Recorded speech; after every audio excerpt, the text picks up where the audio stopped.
Hello everybody, कैसे हैं आप लोग। आई होप आप सभी लोग अच्छे होंगे, सेफ होंगे और अच्छे से पढ़ाई भी कर रहे होंगे। This is Ruchika and welcome to my channel. तो आज से हम स्टार्ट करें हमारे क्लास 10th की वीडियोस। और जैसे आपके पास 11th में 2 बुक्स थी इकोनॉमिक्स में, माइक्रो एंड स्टैट्स, इसी तरह क्लास 12th में भी आपके पास 2 बुक्स हैं, macro economics and Indian economic development. Indian economic development को हम इंडियन इकोनॉमी भी बोलते हैं। तो ये दोनों ही subjects, macro and Indian economy, हम साथ में पैरेलली कवर करते हुए चलेंगे। और इसके साथ वी में also cover class 12th business studies. तो अभी हम इंडियन इकोनॉमी से शुरुआत कर रहे हैं। पहला ही वीडियो है इस सेशन के लिए, 26-27 के लिए। इंडियन इकोनॉमी से हम शुरुआत कर रहे हैं धीरे धीरे। अभी ये चैप्टर खत्म होने के बाद मैं मैक्रो की भी वीडियोस डालूंगी और बिजनेस स्टडीज़ भी शुरू कर दूंगी साथ साथ, ठीक है, जिससे कि आप लैक ना करो सिलेबस में और टाइमली सिलेबस भी कवर हो जाए, साथ साथ आपका रिविजन भी हो जाए। और एक चीज़ और मैं बोलना चाहूँगी, अभी बहुत सारे लोग हैं जो एक वीडियोज़ लाइक नहीं करते हैं या फिर शेयर नहीं करते हैं, और सब्सक्राइबर्स भी बहुत ज़्यादा कम है हमारे, राइट। तो it would be like a huge request from my side कि प्लीज़ प्लीज़ प्लीज़ आप वीडियो को लाइक करें, शेयर करें अपने फ्रेंड्स के साथ में, अपने जितने भी आपके फ्रेंड्स हैं, जितने भी आपके व्हाट्सएप ग्रुप है, टेलीग्राम ग्रुप है, इधर उधर जिसको भी आप जानते हो, जिसको ज़रूरत है एक्चुअली इस वीडियो की। ये नहीं कि मम्मी पापा को शेयर करो, जिसको ज़रूरत है इस वीडियो की उन लोगों तक पहुँचाओ, जिससे कि वो ईजिली अपने नोट्स बना सकें और आगे अच्छे से पढ़ सकें। और साथ ही साथ चैनल को सब्सक्राइब ना करना भूलें। और बिना किसी देरी के अब हम शुरुआत करते हैं हमारा फर्स्ट चैप्टर। तो हमारा फर्स्ट चैप्टर है Indian economy on the eve of independence. तो नाम से ही समझ आ रहा होगा, इस चैप्टर में हमको समझना है कि भाई जो हमारी इंडिया की इकोनॉमी है ना, इंडिपेंडेंस के टाइम पे उसकी क्या कंडीशन थी, क्या हालात थे, क्या क्या सिचुएशंस आई थी उस टाइम पे, इंडिया के लोगों को क्या फेस करना पड़ा, इंडिया के फार्मर्स को क्या क्या फेस करना पड़ा, किस टाइप की चीज़ें थी जो तब नहीं थी और बाद में वो ग्रो की। Like you will learn everything about the Indian economy at the time of independence के टाइम पे क्या सिचुएशन थी इंडियन इकोनॉमी की। तो ये सारी ही चीज़ें हम इस चैप्टर में कवर करेंगे, ठीक है। और ये चैप्टर थोड़ा सा लेंदी हो सकता है। और एक और चीज़, ये जो पूरा सब्जेक्ट है ना इंडियन इकोनॉमी, ये एक काइंड ऑफ हिस्ट्री की तरह है। लाइक इसमें आपको ना बहुत ज़्यादा एग्जैक्ट ऐसे मैं मतलब आपको बताऊँ, डेफिनेशन, थियरी, इस टाइप की चीज़ें नहीं है जैसे आप माइक्रो वगैरह में पढ़ते हो। तो मैं आपको सजेस्ट करूंगी कि जब जब आप ये वीडियोस पढ़ रहे हो, इंडियन इकोनॉमी कहीं भी पढ़ रहे हो, स्कूल में, कॉलेज में, ट्यूशन में, या फिर अभी यहाँ यूट्यूब पे, तो एक पेन कॉपी ज़रूर साथ में लेके बैठो और अपने नोट्स खुद से बनाते हुए चलो। लाइक मैं आपको समझा रही हूँ उस वक्त समझ आएगा, बट हो सकता है बाद में आप जाके भूल जाओ। तो भले ही शॉर्ट में एक एक वर्ड करके नोट्स बनाओ, बस एक हिंट टाइप ऐसे लिखो, बट ज़रूर लिखो, जिससे कि जब आपने लिखा होगा तब आपको बाद में कभी पढ़ोगे ना तो आपको याद आएगा दिमाग में कि भाई मैंने ये चीज़ लिखी थी, ये पॉइंट, तो ये पॉइंट इसमें आएगा। तो इसमें पॉइंट्स वाली चीज़ें ना बहुत हैं कि भाई फीचर्स क्या है, उसके ड्रॉबैक्स क्या हैं, कंडीशंस क्या हैं, इस टाइप के पॉइंट वाले टॉपिक्स बहुत सारे हैं। तो आप कंफ्यूज हो जाओगे, बहुत सिमिलर सा है सब कुछ। तो मैं ये बिल्कुल बोलूँगी, आपको सजेस्ट करूँगी कि आप पेन कॉपी लेके ज़रूर बैठो, साथ साथ नोट्स बनाते चलो। तो बिना किसी देरी के हम शुरू करते हैं हमारा first chapter, Indian economy on the eve of independence. अब इससे पहले आपको एक स्टोरी जाननी पड़ेगी कि भाई यहाँ पे हुआ क्या था एग्जैक्टली, लाइक हम ये क्यों पढ़ रहे हैं। तो देखो उस टाइम पे क्या था, जब ब्रिटिश रूल स्टार्ट हुआ था। ब्रिटिश रूल कब स्टार्ट हुआ था आपको ये पता है, सबको ये पता है कि भाई हमारे इंडिया को इंडिपेंडेंस मिली है 1947 में, ठीक है, on 15th of August। But ये स्टार्ट कब से हुई, ये पूरी इसकी पिछली कहानी क्या है पीछे की, ये किसी को नहीं पता। जो ब्रिटिश रूल है, it was started in India from 23 जून 1757। आप सोच रहे हो, यानी कि ऑलमोस्ट 200 साल, 1757 से 1947, कितने साल हो गए भाई, 210 साल हो गए एक्चुअली। तो 200 नहीं, सॉरी, 190 ईयर्स हो गए। तो 190 ईयर्स तक हमारा क्या था, ब्रिटिश का रूल चला था, मतलब अंग्रेज़ों का राज चला था। ब्रिटिश रूल स्टार्ट हुआ था 23 जून 1757 को। और कहाँ से शुरू हुआ था, बैटल ऑफ प्लाजे से। बैटल ऑफ प्लाजे क्या है, देखो बैटल ऑफ प्लाजे एक्चुअली क्या हुआ था, अंग्रेज़ों ने क्या किया, एकदम से तो सारे इंडिया में घुस नहीं गए। शुरुआत कहाँ से हुई थी, ब्रिटिशर्स चाहते थे कि हम क्या करें, इंडिया के साथ में ट्रेड करें, ठीक है, इंडिया के साथ में ट्रेड करना चाहते थे सर। तो उन्होंने क्या किया, कोलकाता के एक नवाब थे सिराजुद्दौला, उनके साथ में उनकी वॉर हो गई कर्नल रॉबर्ट क्लाइव की, ठीक है। ये है अपने इंग्लैंड के कोई रूलर हैं, इंग्लैंड का जो लीडर होगा ये वो था, और ये बंदा इंडियन है। तो इनकी क्या हुआ, इनके बीच में बैटल हुआ, और ये बैटल किस नाम से जाना जाता है, बैटल ऑफ प्लाजे नाम से। ये हुआ था 23 जून 1757 को, जिसमें ऑब्वियसली हमारा ये जो इंग्लैंड है वो जीता था, यानी कि कर्नल रॉबर्ट क्लाइव जीत गया था।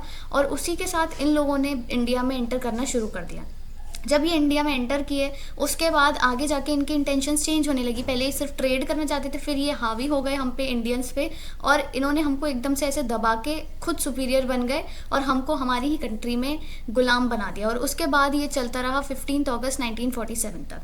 15 अगस्त 1947 को finally we got independent. Okay, अब ये जब ब्रिटिशर्स आए थे, मैंने आपको बताया इनका बेसिक पर्पस क्या था। जब ये लोग आए थे, देयर बेसिक पर्पस वॉज मतलब अपना कि इंडिया से ये रिसोर्सेज लें to rule over India, was to use the resources of India for the development of Britain in the process of industrialisation. अब इसके लिए आपको यहाँ पे एक चीज़ समझनी पड़ेगी।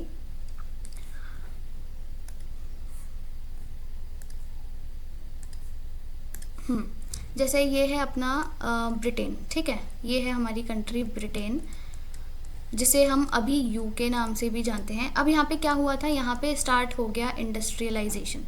अभी आप देखो तो इंडिया में इंडस्ट्रियलाइजेशन, हाँ, इंडिया में कब स्टार्ट हुआ है, इंडिया में इंडस्ट्रियलाइजेशन हुआ 1990s में, बट यहाँ पे शुरू हो गया था 1750s में, ऑलमोस्ट 200 साल पहले। तो जब इंडस्ट्रियलाइजेशन शुरू हुआ, यहाँ के जो लोग थे, ठीक है, यहाँ पे जो लोग काम कर रहे हैं, ऑब्वियसली उनको क्या चाहिए होगा, कुछ ना कुछ रॉ मटेरियल चाहिए होगा, तभी तो वो इंडस्ट्री में वो कुछ चीज़ का प्रोडक्शन करेंगे। तो इनको चाहिए था रॉ मटेरियल। अब ब्रिटेन के जो लोग थे, ब्रिटिशर्स थे, उनके दिमाग में ये बात आई कि हम रॉ मटेरियल कहाँ से लेकर के आएँ जो हमें सस्ते से सस्ता मिले, फिर हम सामान बना करके महंगा बेचे। तो इन्होंने क्या किया, इनको नज़र आया हमारी कंट्री, यानी कि इनको नज़र आया इंडिया। इंडिया में इन्होंने देखा कि भाई जो रॉ मटेरियल है वो बहुत ज़्यादा चीप मिलता है, बहुत सस्ता मिलता है, ठीक है, बहुत ज़्यादा चीप मिलता है। तो इन्होंने क्या किया, यहाँ से रॉ मटेरियल लेना शुरू किया, कोई भी प्रोडक्ट बनाया और उसी प्रोडक्ट को महंगा करके बेचना शुरू किया इंडिया में। मतलब सस्ते से सस्ता माल खरीदो इंडिया से, अपनी कंट्री में बनाओ और वहाँ से फिर उसको महंगा करके बेचो, इंडिया में चेप दो। अब इंडिया के लोग वैसे ही सीधे साधे से थे, उस टाइम पे भोले वाले से थे, तो उन्हें तो लगा कि कोई नई नई चीज़ें हैं, तो उन्होंने ये चीज़ें यूज़ करना, कंज्यूम करना भी शुरू किया। और इसके बाद से उन लोगों का एक्सप्लॉयटेशन, लाइक प्रॉपर एक्सप्लॉयटेशन शुरू होने लगा, ठीक है। तो इसीलिए ये आए थे वैसे इसी मकसद से कि भाई हमें रॉ मटेरियल चाहिए और उसके बाद हम सामान बेचेंगे, सामान बेचने आए थे। बट सामान बेचने के बाद इन्होंने इंडिया के रिसोर्सेज को बहुत ज़्यादा यूज़ किया, बहुत ज़्यादा एक्सप्लॉइट किया, और रिसोर्सेज को ही नहीं, इंडिया के लोगों को भी बहुत ज़्यादा यूज़ किया, स्पेशली फार्मर्स का बहुत ज़्यादा एक्सप्लॉयटेशन हुआ है। तो इनका बेसिक पर्पस था over India was to use the resources of India for the development of Britain. अब इंडिया के रिसोर्सेज को यूज़ तो कर रहे हैं, पर किसके डेवलपमेंट में, इंडिया के डेवलपमेंट में नहीं, ब्रिटेन के डेवलपमेंट में, ठीक है। तो ये आपने याद रखना है। बैटल ऑफ प्लाज़े कब हुआ और इसका बेसिक पर्पस क्या था।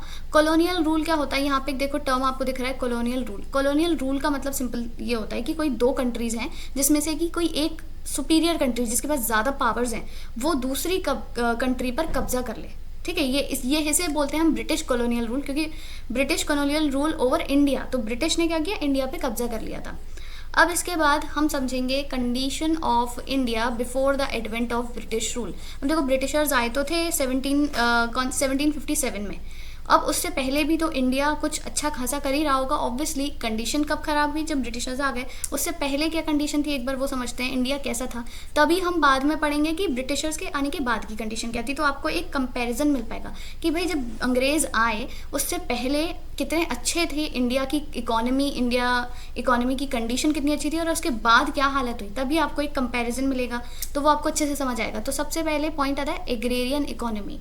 इंडिया क्या थी, एग्रेरियन इकोनॉमी। एग्रेरियन का मतलब क्या है, डिपेंडेंट ऑन एग्रीकल्चर, ठीक है, एग्रीकल्चर पे डिपेंड थे। और एग्रीकल्चर में मतलब ये सारी ही क्रॉप्स खुद ही उगाते थे, सारी ही क्रॉप्स, सारी ही ग्रेन्स खुद ही उगाते थे, खुद ही खाते थे। कहीं से कुछ इंपोर्ट करने की ज़रूरत नहीं होती थी, कुछ भी इंपोर्ट नहीं करना होता था, ठीक है, क्योंकि खुद ये मतलब एग्रीकल्चरल बेस्ड इकोनॉमी थी। मतलब आप कह लो मेजरली 75% जो पॉपुलेशन थी इंडिया की उस टाइम पे वो एग्रीकल्चरल एक्टिविटी में ही इन्वॉल्व थी, ठीक है, कुछ ना कुछ चीज़ की खेती कर ही रहे होते हैं।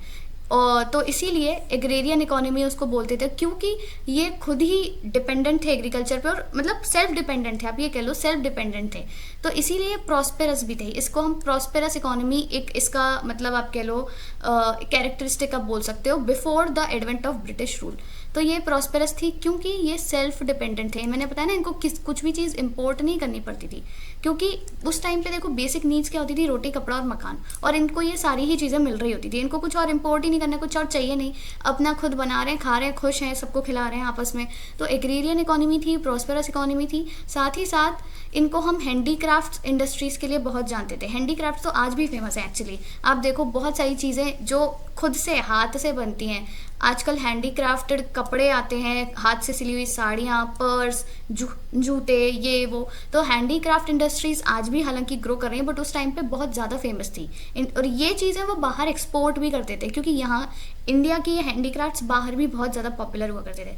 तो इंडिया किन दो चीज़ों के लिए जाना चाहता था, एक तो ये एग्रेरियन इकोनॉमी था, ठीक है, या फिर आप कह लो एग्रीकल्चरल एक्टिविटीज़ में इन्वॉल्व था, ठीक है, और दूसरा हैंडीक्राफ्ट्स। ये दो मेन आपके कह लो उस टाइम पे प्रोफेशन था। उस टाइम पे इसे प्रोफेशन ही माना जाता था कि उसी में एम्प्लॉयड हैं सब लोग वही काम कर रहे हैं। तो कोई एग्रीकल्चरल एक्टिविटी में इन्वॉल्व है या फिर कोई हैंडीक्राफ्ट्स में इन्वॉल्व है, ठीक है।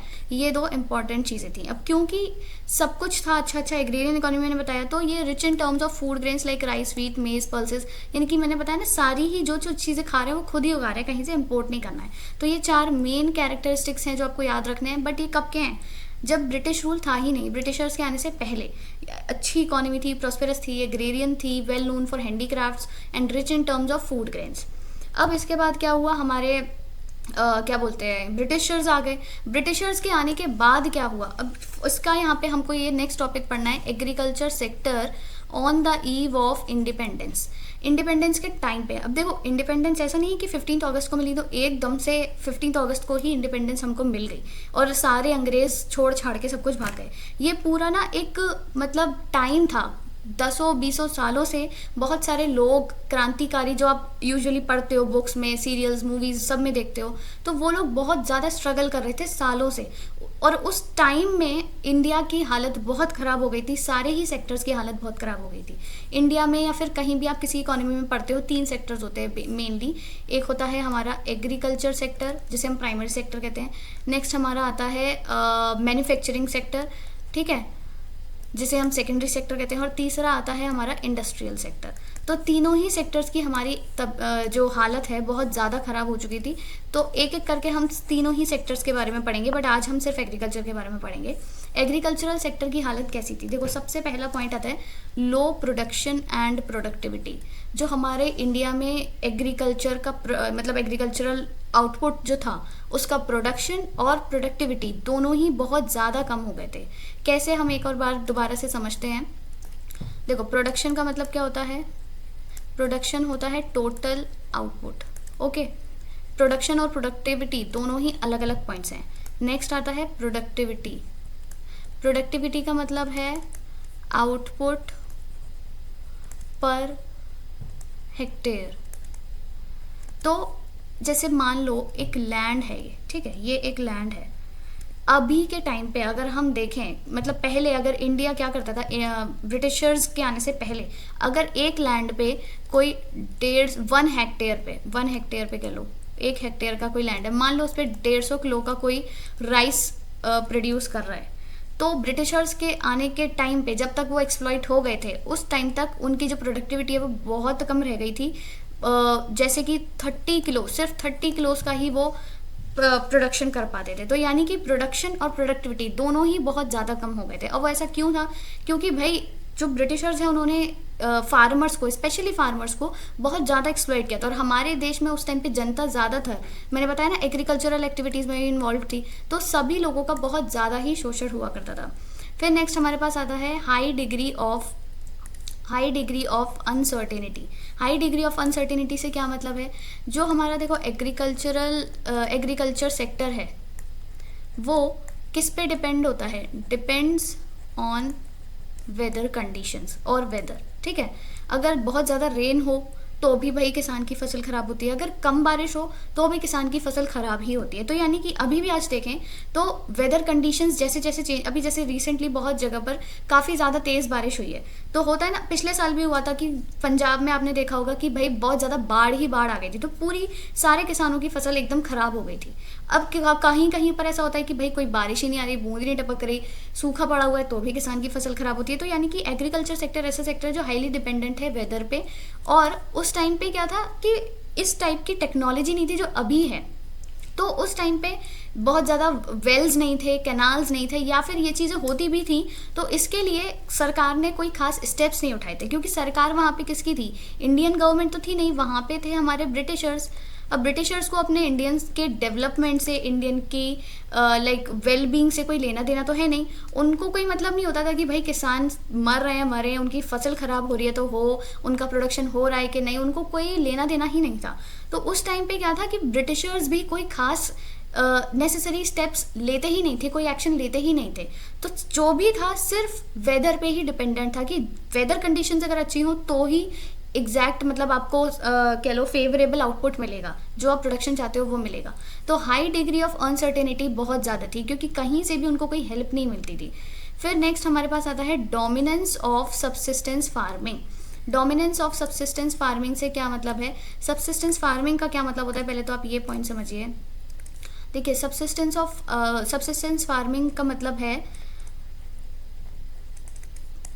प्रोडक्शन फॉर सेल्फ कंजम्पशन, यानी कि जितना आप मतलब कंज्यूम करोगे सिर्फ उतना ही प्रोडक्शन करना, ठीक है, सिर्फ सेल्फ कंजम्पशन करना, मतलब उतने के लिए ही प्रोडक्शन करना सेल्फ कंजम्पशन के लिए। तो उस टाइम पे क्या था, जो ब्रिटिशर्स थे उन्होंने ना फार्मर्स पर बहुत ज़्यादा लाइक अपना डोमिनेंट बिहेवियर शो किया और उनको फोर्स किया कि भाई वो सिर्फ सबसिस्टेंस फार्मिंग ही करें।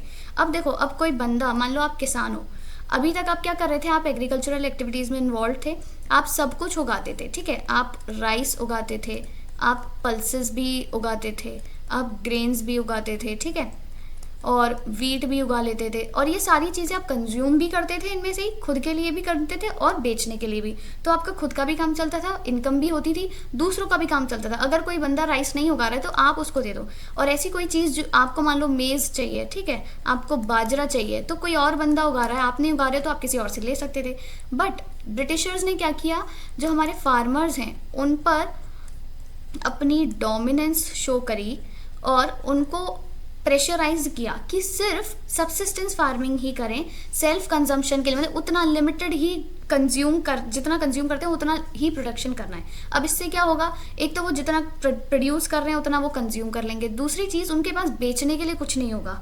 अब जब बेचने के लिए कुछ नहीं होगा, उनकी कुछ इनकम नहीं होगी, तो इस तरीके से क्या हुआ, जो हमारा किसान है, फार्मर्स हैं, उनकी हालत बहुत ज़्यादा ख़राब हो गई और ज़्यादा वो गरीब होते चले गए। साथ ही साथ जो एग्रीकल्चरल सेक्टर था वो पूरा एक्सप्लॉइट हो चुका था। तो ये आपने याद रखना है, सबसिस्टेंस का मतलब होता है फॉर सेल्फ कंजम्पशन ओनली, तो उनको प्रेशराइज किया गया to produce for self consumption. फिर हमारे पास नेक्स्ट आता है स्मॉल एंड फ्रेगमेंटेड होल्डिंग्स। जो फार्मर्स हैं उनके पास ना स्मॉल और फ्रेगमेंटेड होल्डिंग्स ही बची थे, मतलब उनको उन्हीं पे ही प्रोडक्शन करना पड़ता था। स्मॉल एंड फ्रेगमेंटेड का मतलब क्या है, एक तो छोटे छोटे लैंड थे उनके पास, क्योंकि भाई उनके पास खुद के लैंड नहीं होते थे, पहली बात तो वो ज़मींदारों से लैंड लेते थे, उनको किराया देते थे। मतलब ये समझ लो आप किसी और की ज़मीन पे खेती कर रहे हो, वो बंदा जो है, मकान मालिक जो है, उसको हम ज़मींदार बोलते हैं, तो वो ज़मींदार से लैंड उसने किराए पे ली हुई है, उसको किराया भी दे रहा है। अब मान लो आपकी इनकम ही इतनी नहीं हो रही है, क्योंकि मैंने बताया ना सबसिस्टेंस फार्मिंग कर रहे हो, आपकी इनकम ही इतनी नहीं हो रही है, तो आप उसको किराया कैसे दोगे, आपके पास छोटे छोटे लैंड्स बचे हैं, वो भी आपके दूर दूर है लैंड्स। ऐसा नहीं है कि अगर आपके पास 10 एकड़ की ज़मीन है तो वो 10 एकड़ एक साथ है, आपके पास अलग अलग जगह पर है, तो इससे क्या होता था, उनका प्रोडक्शन बहुत ज़्यादा नहीं हो पाता। मतलब एक लैंड पे आप एक साथ में कोई चीज़ उगा रहे हो तो ऑब्वियसली आपकी कॉस्ट कम आएगी, बट अगर आप अलग अलग लैंड पे एक ही चीज़ का ऐसे प्रोडक्शन करने लगोगे तो आपकी कॉस्ट भी ज़्यादा आएगी। मतलब आपको खेत वो सिंचाई करनी है या पानी डालना है, बीज लगाने, तो हर चीज़ का कॉस्ट बहुत ज़्यादा आएगा। तो small and fragmented land pieces थे हमारे फार्मर्स के पास में, जिसकी वजह से उनकी कॉस्ट बहुत ज़्यादा बढ़ जाती थी, उनकी इनकम होती नहीं थी और वो बहुत ज़्यादा कर्ज में डूबे जा रहे थे। इस वजह, ये रीज़न था जिसकी वजह से वो इनडेटेडनेस के शिकार हो रहे थे। तो ये कुछ वर्ड्स हैं, की वर्ड्स, जो आप अगर अपने आंसर में भी लिखते हो ना, तो एक अच्छा इंप्रेशन पड़ता है कि भाई बच्चे को कुछ आता है, तो ये वर्ड्स ज़रूर यूज़ करने हैं। इनडेटेडनेस का वो शिकार होते जा रहे थे। नेक्स्ट पॉइंट आता है gulf between zamindars and farmers. मैंने बताया ना ज़मींदार्स हुआ करते थे। अब देखो गल्फ क्या होता है, गल्फ मतलब एक ह्यूज डिफरेंस। जो ज़मींदार्स हैं और जो फार्मर्स हैं उन दोनों के बीच में ना एक बड़ा डिफरेंस आता जा रहा था। ये देखो ये है अपने फार्मर्स और ये है हमारे ज़मींदार्स। ज़मींदार्स को हम बोलते हैं ओनर्स ऑफ द लैंड, ठीक है, ओनर्स ऑफ द लैंड, क्योंकि ये लैंड के ओनर हुआ करते, ज़मीन इनकी हुआ करती थी, उस पर जो खेती है वो किसान करता था, तो इन्हें हम बोलेंगे tillers of the land, right. अब क्या करते थे ज़मींदार, उनको फार्मर्स को क्या कर रहे हैं, मतलब अपनी ज़मीन दे रहे हैं किराए पे कि भाई तुम इसमें से खेती करो। अब हुआ ये करता था, इसके बीच में एक और हमारे मतलब एक और कंपनी आ जाएगी जो कि है ब्रिटिशर्स। ब्रिटिशर्स क्या करते थे, वो चाहते थे कि ज़मींदार्स जो हैं वो उनको टैक्स पे करें। ज़मींदार्स हमारे टैक्स पेयर्स भी कहलाएंगे यहाँ पर, क्योंकि वो क्या कर रहे हैं, ब्रिटिशर्स को टैक्स पे कर रहे हैं। अब ज़मींदार्स टैक्स कहाँ से, टैक्स के लिए पैसा कहाँ से लाएंगे, तो वो क्या करते थे, फार्मर्स का जो किराया है ना, ज़मीन जो दे रखी है उसका जो कॉस्ट है वो इंक्रीज़ करते जाते थे। कॉस्ट मतलब थोड़े थोड़े टाइम में इंक्रीज़ कर रहे हैं, या फिर जितना भी वो प्रोड्यूस कर रहे हैं, मान लो एक फार्मर ने एक साल में आप कह लो 10,000 रुपये कमा लिए, ठीक है। अब 10 में से मैक्सिमम जो उसका इनकम है वो ज़मींदार्स ले लेते। मान लो 8,000 उस ज़मींदार ने ले लिया, जिसमें से कि वो थोड़ा सा ब्रिटिशर्स को टैक्स दे देगा और खुद एकदम लैविश लाइफ जीते थे, ठीक है। ब्रिटिशर्स यहाँ पे काफ़ी ज़्यादा लैविश लाइफ जीते थे, उनको कोई परवाह नहीं होती थी, ब्रिटिशर्स को टैक्स पे कर ही रहे हैं फार्मर्स से इनकम लेके, पर फार्मर्स का एक्सप्लॉयटेशन हो रहा है, मतलब उन्हीं के खुद के लोगों का एक्सप्लॉयटेशन हो रहा है, उसकी उनको परवाह नहीं होती थी। तो इस वजह से क्या होता था, एक बहुत बड़ा डिफरेंस, एक गल्फ बन गया था फार्मर्स और ज़मींदार्स के बीच में। ज़मींदार्स बहुत ज़्यादा और अमीर होते जा रहे थे, ये बहुत ज़्यादा अमीर अमीर अमीर होते जा रहे थे, और फार्मर्स और भी ज़्यादा इस वजह से गरीब होते जा रहे थे, ठीक है। तो ये आपने याद रखना है, गल्फ का मतलब क्या है, कैसे क्रिएट हुआ है। सबसे पहले तो क्योंकि ये टैक्स पेयर्स हैं, टैक्स पे करते हैं ब्रिटिशर्स को। कहाँ से टैक्स पे करते हैं, उन फार्मर से ही पैसा लेकर के, उन्हीं की इनकम, उनकी मैक्सिमम इनकम वो खुद यूज़ कर लेते हैं, और साथ ही साथ में उनकी कॉस्ट भी बढ़ा दी है कि भाई आपको अब इतना किराया देना है, उनका रेंट ज़्यादा बढ़ा दिया है ज़मीन का। तो इस वजह से फार्मर्स हमारे गरीब होते जा रहे हैं, उनके पास खुद का कमाने का कुछ नहीं है, ना खुद का उगाने के लिए लैंड है, ना खाने पीने का कुछ है। तो आप सोच रहे हो क्या हालत होती होगी उस टाइम पे। तो ये इस तरीके से आप ये वाला पॉइंट आपको समझना है कि भाई किस वजह से उनके बीच में गल्फ, एक डिफरेंस क्रिएट हो गया। नेक्स्ट आता है land revenue system under the British Raj. Land revenue एक सिस्टम हुआ करता था जो कि उस टाइम पे बहुत ज़्यादा फॉलो हुआ करता था। लैंड रेवेन्यू सिस्टम का मतलब क्या है,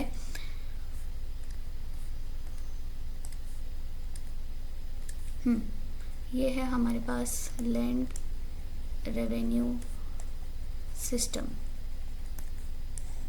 इसमें एक 3 पार्टीज होती हैं। 3 पार्टीज कौन सी हैं, जो अभी जस्ट मैंने पढ़ाया।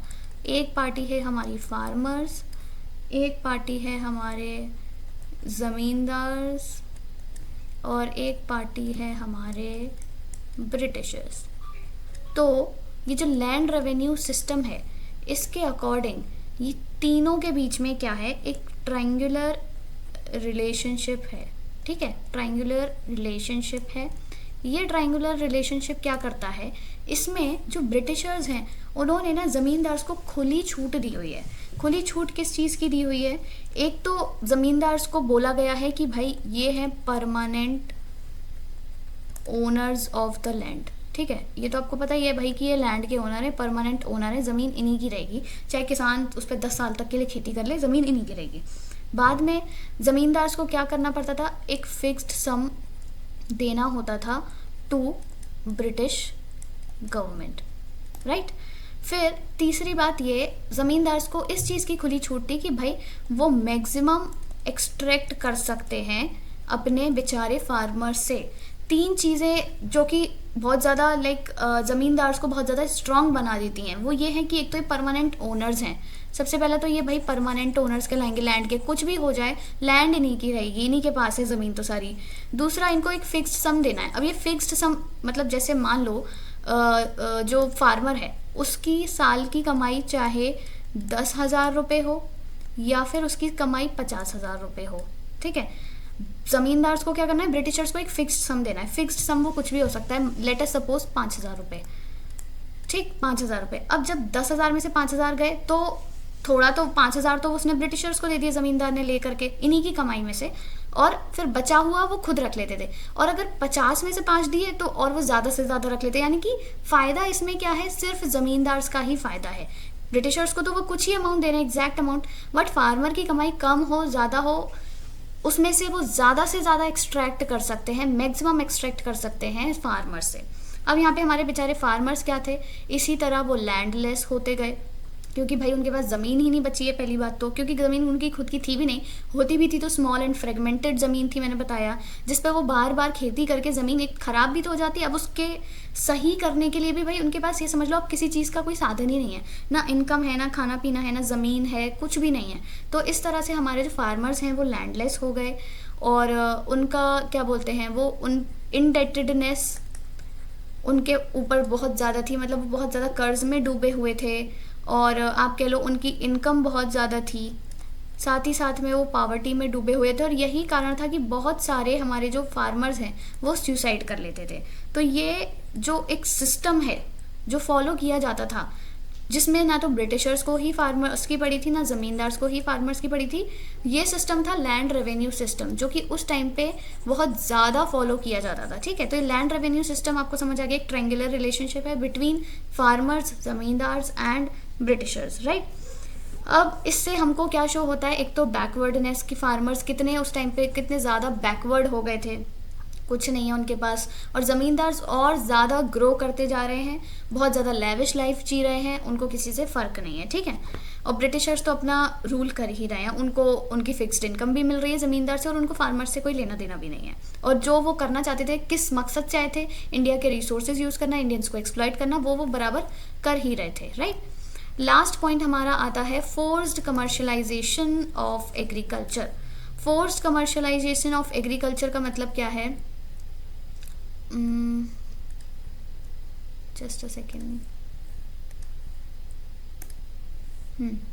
फोर्स्ड कमर्शलाइजेशन, देखो उस टाइम पे क्या था, जो क्या बोलते हैं अपने फार्मर्स थे, एक तो वो बिल्कुल ही आप कह लो अब लाचार हो चुके थे, ठीक है, लाचार हो चुके थे, तो अब उनको ना चाहते हुए भी हर बात माननी पड़ती थी, ज़मींदार्स की भी और ब्रिटिशर्स की भी। तो ब्रिटिशर्स ने बोला कि ये जो आप लोग सब्सिस्टेंस फार्मिंग करते हो, ठीक है, क्या करते हो, सब्सिस्टेंस फार्मिंग, यानी कि जो अपनी ज़रूरतमंदी चीज़ें हैं, ग्रेन्स और अपना राइस, वीट, ये सब जो उगाते हो, पल्सेस वगैरह, इन सब की खेती अब ना करो, अब बिल्कुल बंद कर दो। अब आप लोग क्या उगाओ, आप लोग उगाओगे कैश क्रॉप्स। कैश क्रॉप्स क्या होती हैं, वो क्रॉप्स जिनसे कि इनकम होती है, जो आगे रीसेल करने के लिए ही होती हैं, पर उनसे हाई मतलब वो बहुत ज़्यादा डिमांड में होती हैं और उनसे इनकम होती है, जैसे कि इंडिगो, कॉटन और भी सारी कैश क्रॉप्स हैं। तो ये क्या करते थे, फार्मर्स को फोर्स करके ये ज़रूरत की चीज़ें ना उगवा के, यानी कि ग्रेन्स, राइस, वीट, पल्सेस ये तो नहीं उगाओगे, अब आप इंडिगो, कॉटन ये सारी चीज़ें ग्रो करोगे और ये हमको दोगे, जिससे कि हम आगे जाके बेचें। तो पैसा किसको मिलेगा, ऑब्वियसली अंग्रेज़ों को मिलेगा। हो सकता है वो उसका 1-2% शेयर शायद फार्मर्स को दे दिया करें, बट बहुत ही लेस चांसेस हैं। और साथ ही साथ अब ज़मींदार है वो भी अपनी ज़मीन पर किराया लेगा, वो रेट ऑफ इंटरेस्ट भी बढ़ाता जाता है साथ साथ। तो इससे क्या हुआ कि हमारे जो फार्मर्स हैं वो और ज़्यादा लाइक आप कह लो गरीब होते जा रहे थे, और साथ ही साथ उनकी इनकम तो ज़ीरो ही हो गई थी, क्योंकि भाई कोई सोर्स ही नहीं है और उनके पास और किसी काम में उस टाइम पे इन्वॉल्वमेंट था नहीं, एग्रीकल्चरल के अलावा और कोई एक्टिविटी नहीं करते थे वो, तो इनकम भी ज़ीरो, इंडेटेडनेस उनके पास भरपूर थी ही, ठीक है। तो ये सारी चीज़ें उनको बहुत ज़्यादा फेस करनी पड़ी, इनकी फोर्स कमर्शलाइजेशन, स्पेशली ये जो कैश क्रॉप्स हैं, तो उस टाइम पे बहुत ज़्यादा लाइक वो हो गया था, अचानक से जो ब्रिटिश गवर्नमेंट है उसने इम्पोज कर दिया ये रूल कि भाई अब कैश क्रॉप्स उगाई जाएंगी। अब जैसे ये इंडिगो जो आपकी एक फसल होती है ना, जो यूजुअली कपड़े डाई करने में यूज़ होती है, इसको एक दो बारी जब हम खेती करते हैं इसकी, तो उसके बाद वो जो ज़मीन होती है ना वो भी बंजर हो जाती है, ख़राब हो जाती है, जिसको सही करने के लिए या मतलब बहुत ज़्यादा आपको पैसा भी चाहिए साथ में। अब उनके पास पैसा भी नहीं है, ज़मीन भी नहीं है, कुछ खाने पीने के लिए भी नहीं है, ज़रूरत की वो मतलब आपका प्रोडक्शन भी नहीं कर पा रहे हैं। तो आप सोच सकते हैं उस टाइम पे हमारे अंग्रेज़ों की किसानों की हालत कैसी होती होगी। तो ये सारे ही पॉइंट्स आपने याद रखने हैं, जिसकी वजह से जो एग्रीकल्चरल एक्टिविटी में इन्वॉल्व लोग थे, हमारा एग्रीकल्चर सेक्टर था, उस टाइम पे उसकी हालत बहुत ज़्यादा डिग्रेड हो गई थी। लो प्रोडक्शन था, लो प्रोडक्टिविटी और अनसर्टेनिटी होती ही है। डोमिनेंस था सब्सिस्टेंस फार्मिंग का, स्मॉल और फ्रेगमेंटेड होल्डिंग्स थी, ज़मींदार और फार्मर के बीच में बहुत मेजर डिफरेंस हुआ करता था, बहुत ज़्यादा अमीर और बहुत ज़्यादा गरीब फार्मर्स। साथ ही साथ लैंड रेवेन्यू सिस्टम जो उन्होंने बताया, ट्रायंगुलर रिलेशनशिप था। और उसके बाद ये फोर्स्ड कमर्शलाइजेशन कि भाई अब ज़रूरत की चीज़ें नहीं उगाओगे आप लोग सिर्फ ये कैश क्रॉप्स ही यूज़ करोगे। तो ये आपको पॉइंट्स याद रखने हैं। अब अभी तक हमने सिर्फ एग्रीकल्चर सेक्टर के बारे में पढ़ा है, इसके बाद हम इंडस्ट्रियल सेक्टर के बारे में भी पढ़ेंगे और फिर उसके बाद हम फॉरेन सेक्टर के बारे में भी पढ़ेंगे और क्या क्या चीज़ें आगे कैसे कैसे मूव करी वो सारी ही हम इस चैप्टर में पढ़ने वाले हैं। तो अभी तक शुरू से वैसे हमने पढ़ा क्या था, हमने समझा कि भाई ये वॉर कैसे शुरू हुई, लाइक ब्रिटिशर्स का आना कैसे हुआ, इंडिया में कैसे वो एंटर हुए बैटल ऑफ प्लाजी के थ्रू, जो कि 1757 में हुआ था, और 1947 तक ऑलमोस्ट 190 ईयर्स तक उन्होंने राज किया। उसके बाद उन्होंने किस मकसद से आए थे मैंने आपको बताया, क्या सोच करके आए थे, क्या उनका प्लानिंग था कि ऐसे ऐसे रॉ मटेरियल सस्ता खरीदना है, बना करके इंडिया में ही महंगा करके बेचना है, क्योंकि इंडिया के लोग तो भाई बेवकूफ़ हैं। फिर हमने पढ़ा कि कंडीशन इंडिया की पहले कैसी थी, ब्रिटिश रूल से पहले कैसी थी। अब हम ब्रिटिश रूल के बाद की एक एक सेक्टर की कंडीशन पढ़ रहे हैं। एग्रीकल्चर सेक्टर का हमने पढ़ लिया है, क्योंकि ऑलरेडी लेंथी था तो मैंने ज़्यादा लंबा वीडियो नहीं रखा है। आगे की जो चीज़ें हैं वो हम नेक्स्ट वीडियो में कवर करेंगे। नेक्स्ट वीडियो में हम पढ़ेंगे कि भाई इंडस्ट्रियल सेक्टर, फॉरेन सेक्टर, इन सब की कंडीशंस क्या कहती। तो इसी के साथ ये वीडियो एंड होता है। आई होप आपको वीडियो अच्छा लगा होगा, समझ आया होगा। अगर आपको कोई भी क्वेरी है, क्वेश्चन है, तो आप वीडियो के नीचे कमेंट कर सकते हो। I will respond you at the earliest. या फिर आप इंस्टाग्राम पे भी कमेंट लाइक मैसेज कर सकते हो, अपना क्वेश्चन DM कर सकते हो, हम वहाँ पे भी आपको रिप्लाई कर देंगे। And yes, do share this video and like this video. Also do not forget to subscribe to my channel. Thank you.